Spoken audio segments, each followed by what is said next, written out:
Hello नमस्कार दोस्तों, मैं आप सभी का स्वागत करता हूं अपने YouTube channel study world for exams में।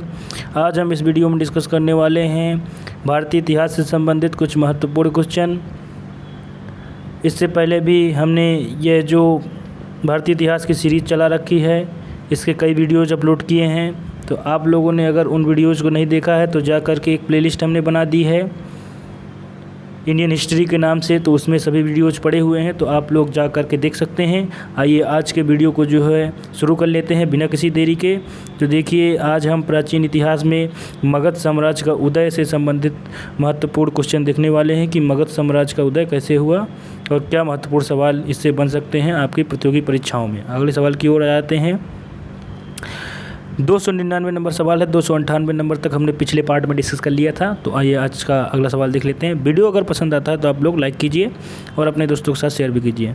मगध के सबसे प्राचीन वंश के संस्थापक बृहदत्त था। तो देखिए, मगध के जो सबसे प्राचीन वंश था, जिसको हर्यक वंश भी कहते हैं, तो मगध का जो सबसे प्राचीन वंश का संस्थापक था बृहदत्त था। अगले सवाल की ओर आ जाते हैं। जो मगध थी उसकी राजधानी गिरिब्रिज राजगीर थी। तो देखिए, जो मगध साम्राज्य थी उसकी राजधानी जो है गिरिब्रिज या राजगीर हुआ करती थी। अगले सवाल की ओर आ जाते हैं। इसके पुत्र का नाम जरासंध था। तो देखिए, जो मगध के सबसे प्राचीन वंश था उसका संस्थापक बृहदत्त था और इसकी राजधानी जो है गिरिब्रिज या राजगिरी हुआ करती थी, और जो है बृहदत्त का जो पुत्र था उसका नाम जरासंध था। अगले सवाल की ओर आ जाते हैं। मैंने देखिए हर्यक वंश बोल दिया था तो वो गलती से निकल गया था, वो गलत है। तो अब हर्यक वंश जो है बृहदत्त जो संस्थापक था सबसे प्राचीन वंश का, उसके बाद जो है मगध में जो है हर्यक वंश आता है। और हर्यक वंश के जो महत्वपूर्ण शासक है उनके बारे में बात कर लेते हैं मगध साम्राज्य में। तो देखिए, बिंबिसार जो है हर्यक वंश का संस्थापक था। तो हर्यक वंश का संस्थापक बिंबिसार था। तो 202 नंबर सवाल है, बिंबिसार ने हर्यक वंश की स्थापना की। तो देखिए, मगध में जो हर्यक वंश था उसकी जो है स्थापना बिंबिसार द्वारा की गई और बिंबिसार हर्यक वंश का संस्थापक है। 303 नंबर सवाल है, बिंबिसार 544 ईसा पूर्व में अवध की राजगद्दी पर बैठा। तो देखिए, जो बिंबिसार नामक राजा था वह हर्यक वंश का राजा था और वह 544 ईसा पूर्व में मगध की राजगद्दी पर बैठा था। अगले सवाल की ओर आ जाते हैं।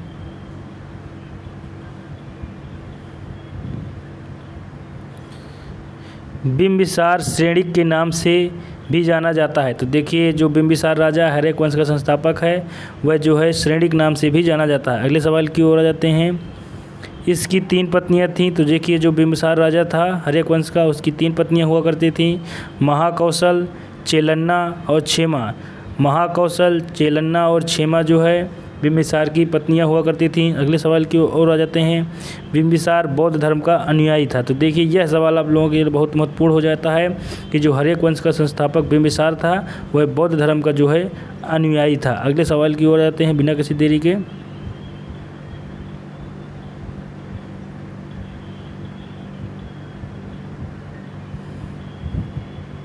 तो देखिए, देख लेते हैं अगला सवाल। बिंबिसार ने राजगिरी नामक नगर का निर्माण कराया तथा उसको अपनी राजधानी बनाया। तो देखिए, बिंबिसार जो राजा था उसने राजगिरी नामक शहर को जो है निर्माण कराया तथा उसको अपनी राजधानी बनाया। अगले सवाल की ओर आ जाते हैं। बिंबिसार ने जीवक को अवंती नरेश प्रघोत के इलाज के लिए भेजा था। तो देखिए, जो जीवक एक चिकित्सा शास्त्री हुआ करता था वह बिंबिसार के राज्य में रहता था और जीवक को जो है उसने अवंती के राजा जो नरेश प्रघोत थे उनके इलाज के लिए भेजा था। तो जीवक जो है बिंबिसार का चिकित्सक था। अगले सवाल की ओर आ जाते हैं।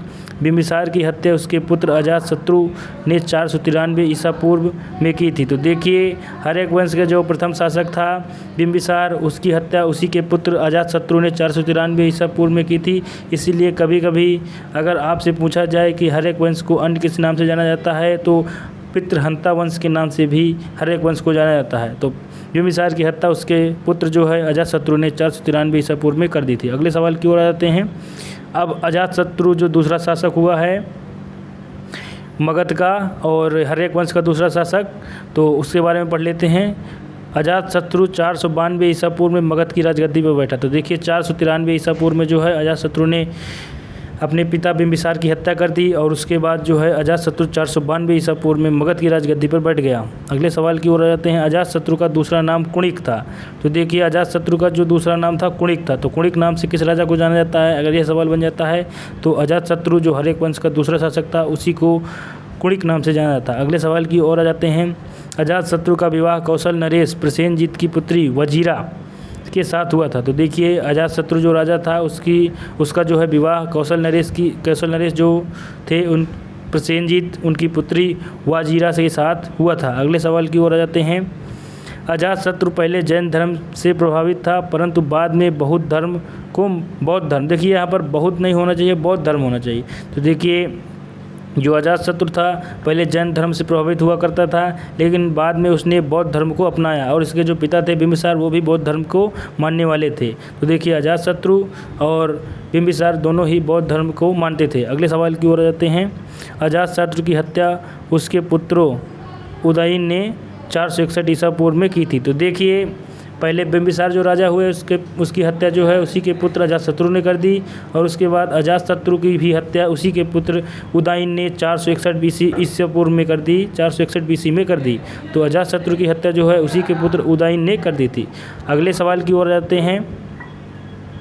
अब उदयन जो मगध साम्राज्य में तीसरा शासक बैठा हर्यक वंश का, उसको देख लेते हैं। ये हर्यक वंश का तीसरा शासक था। तो उदयन जैन धर्म का अनुयायी था। तो देखिए बिंबिसार और अजातशत्रु जो राजा हुए हर्यक वंश के वो तो बौद्ध धर्म के अनुयायी थे, जबकि उदयन की बात की जाए तो यह जैन धर्म का अनुयायी था। अगले सवाल की ओर जाते हैं। इसने गंगा एवं नदियों के संगम, जो देखिए गंगा के नदियों के संगम पर पाटलिपुत्र नगर की स्थापना की। तो देखिए पाटलिपुत्र नगर कहाँ किसने बसाया, यह महत्वपूर्ण सवाल बन जाए तो यह उदयन जो नामक शासक था उसने पाटलिपुत्र नामक नगर को बसाया था और यह हर्यक वंश का तीसरा राजा था और इसने गंगा नदी के किनारे जो है पाटलिपुत्र नगर को बसाया था। अगले सवाल की ओर आ जाते हैं। उदयन ने पाटलिपुत्र को अपनी राजधानी बनाया। तो देखिए इससे पहले राजगिरी या गिरिब्रिज राजधानी हुआ करती थी मगध साम्राज्य की। जब उदयन आया उसने पाटलिपुत्र नामक नगर बसाया और उदयन ने जो है पाटलिपुत्र नगर को जो है अपनी राजधानी भी बनाया। अगले सवाल की ओर आ जाते हैं। हर्यक वंश का अंतिम शासक नागदशक था। तो देखिए उदयन के बाद अन्य भी शासक हुए हैं लेकिन सबसे अंतिम हर्यक वंशीय शासक की बात कर लिए जाए तो नागदशक जो हुआ है अंतिम हर्यक वंशीय राजा था। हर्यक वंश का अंतिम शासक नागदशक था। अगले सवाल की ओर जाते हैं।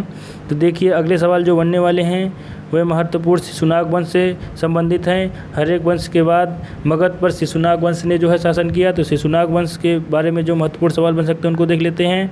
तो देखिए नागदशक की हत्या कर शिशुनाग ने की थी। तो देखिए शिशुनाग वंश का जो प्रथम शासक शिशुनाग था और उसने नागदशक जो कि हर्यक वंश का अंतिम शासक था उसकी हत्या की और शिशुनाग वंश की जो है स्थापना की। अगले सवाल की ओर आ जाते हैं। शिशुनाग वंश की स्थापना शिशुनाग ने की 412 ईसा पूर्व में। तो देखिए 412 ईसा पूर्व में जो है शिशुनाग ने जो है शिशुनाग वंश की स्थापना की और इसने नागदशक जो कि हर्यक वंश का अंतिम राजा था उसकी हत्या करके शिशुनाग वंश की स्थापना की। शिशुनाग ने अवंती राज्य को मगध में मिलाया। तो देखिए अगर सवाल बनता है कि किस राजा ने जो है अवंती राज्य को मगध राज्य में मिलाया तो शिशुनाग वंश का संस्थापक था उसी ने जो है अवंती राज्य को मगध में मिला लिया था। अगले सवाल की ओर आ जाते हैं। शिशुनाग ने अपनी राजधानी वैशाली को बनाया। तो देखिए इससे पहले मगध साम्राज्य की राजधानी पाटलिपुत्र हुआ करती थी जिसे उदयन ने बसाया था। अब शिशुनाग जो राजा आया शिशुनाग वंश का उसने अपनी राजधानी वैशाली को बना लिया। अगले सवाल की ओर जाते हैं। शिशुनाग वंश का अगला शासक कालाशोक 394 ईसा पूर्व में गद्दी पर बैठा। तो देखिए शिशुनाग वंश का जो प्रथम शासक था शिशुनाग था। शिशुनाग के बाद जो है अगला शासक जो हुआ कालाशोक जो 394 ईसा पूर्व में राजगद्दी पर बैठा। अगले सवाल की ओर आ जाते हैं। कालाशोक ने अपनी राजधानी पाटलिपुत्र को बनाया। तो देखिए इसके जो पिता हुआ करते थे शिशुनाग, उसने अपनी राजधानी वैशाली को बनाया था, लेकिन पुनः कालाशोक ने जो है अपनी राजधानी पाटलिपुत्र को बना लिया। अगले सवाल की ओर आ जाते हैं। कालाशोक के शासनकाल में द्वितीय बौद्ध संगीति संपन्न हुई। तो देखिए बौद्ध संगीतियों के बारे में बौद्ध धर्म में हमने पढ़ा था, उसमें 4 बौद्ध संगीति बताई गई थी, जिसमें से द्वितीय बौद्ध संगीति कालाशोक के काल में 383 BC में हुई थी। और द्वितीय बौद्ध संगीति को संपन्न कराने का श्रेय कालाशोक शिशुनाग वंश के राजा को जाता है। शिशुनाग वंश के जो है कालाशोक राजा ने द्वितीय बौद्ध संगीति का आयोजन करवाया था। अगले सवाल की ओर जाते हैं। अब 326 नंबर सवाल देख लेते हैं। शिशुनाग वंश का अंतिम शासक नंदीवर्धन था। तो देखिए शिशुनाग वंश का जो संस्थापक था शिशुनाग था, जबकि शिशुनाग वंश का जो अंतिम शासक कहा जाए तो नंदीवर्धन नामक शासक जो था शिशुनाग वंश का अंतिम शासक था। आइए अगले सवाल देख लेते हैं। महत्वपूर्ण सवाल जो बन जाते हैं नंद वंश से संबंधित जो महत्वपूर्ण सवाल बन सकते हैं उनको देख लेते हैं। तो 397 नंबर है। नंद वंश का संस्थापक महापद्मनंद था। तो देखिए जो नंद वंश का उदय हुआ मगध साम्राज्य में, वह जो है शिशुनाग वंश के बाद हुआ, और नंद वंश का जो संस्थापक था महापद्मनंद था। अगले सवाल की ओर आ जाते हैं। यह पहला गौर क्षत्रिय राजा था। तो देखिए जो गौर क्षत्रिय नहीं गैर क्षत्रिय, तो देखिए जो नंद वंश का संस्थापक महापद्मनंद था वह पहला गैर क्षत्रिय राजा था, क्योंकि ये जो है जाति से क्षत्रिय नहीं था, क्षत्रिय जाति का राजा नहीं था। तो नंद वंश का जो संस्थापक था नंद वंश का जो संस्थापक महापद्मनंद था वह जो है गैर क्षत्रिय राजा था, क्षत्रिय जाति से संबंधित नहीं था। अगले सवाल की ओर आ जाते हैं। इसने कलिंग को जीता तथा विद्रोही कोसल राज्य का दमन किया। तो देखिए नंद वंश का संस्थापक जो महापद्मनंद था उसने कलिंग को जीता था तथा विद्रोही जो उनसे विद्रोह कर रहा था कोसल राज्य, उसका दमन किया था। अगले सवाल की ओर आ जाते हैं। नंद वंश का अंतिम शासक धनानंद था। तो देखिए नंद वंश जो था उसका जो है अंतिम शासक धनानंद था, और इसी के राज दरबार में जो है चाणक्य नामक ऋषि रहा करते थे। तो इसने चाणक्य का अपमान भी किया था। तो चाणक्य ने प्रतिज्ञा ली थी कि इस वंश का मैं नाश कर दूंगा, और तभी उन्होंने चंद्रगुप्त मौर्य को शासक बनाया और नंद वंश का अंत भी किया था। तो खैर ये छोड़िए, आगे पढ़ लेंगे। तो नंद वंश का जो अंतिम शासक था घनानंद था। अगले सवाल की ओर जाते हैं।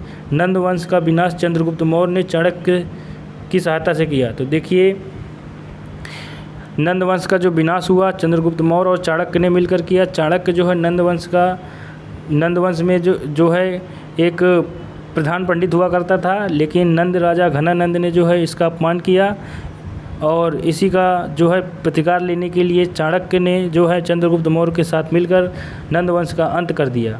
आज का वीडियो हम यहीं समाप्त करते हैं। आप लोगों को अगर ये वीडियो पसंद आया है तो लाइक कीजिए, कमेंट कीजिए, अपने दोस्तों के साथ शेयर भी कीजिए। अगर वीडियो पसंद आते हो तो मेरे चैनल को सब्सक्राइब भी करते रहिए। सब्सक्राइब करने के साथ ही बेल आइकन ज़रूर प्रेस कीजिए दोस्तों, जिससे मेरे नेक्स्ट वीडियो का अपडेट आप लोगों तक ज़रूर पहुँच सके। तब तक के लिए स्वस्थ रहिए, व्यस्त रहिए, मस्त रहिए। नमस्कार दोस्तों।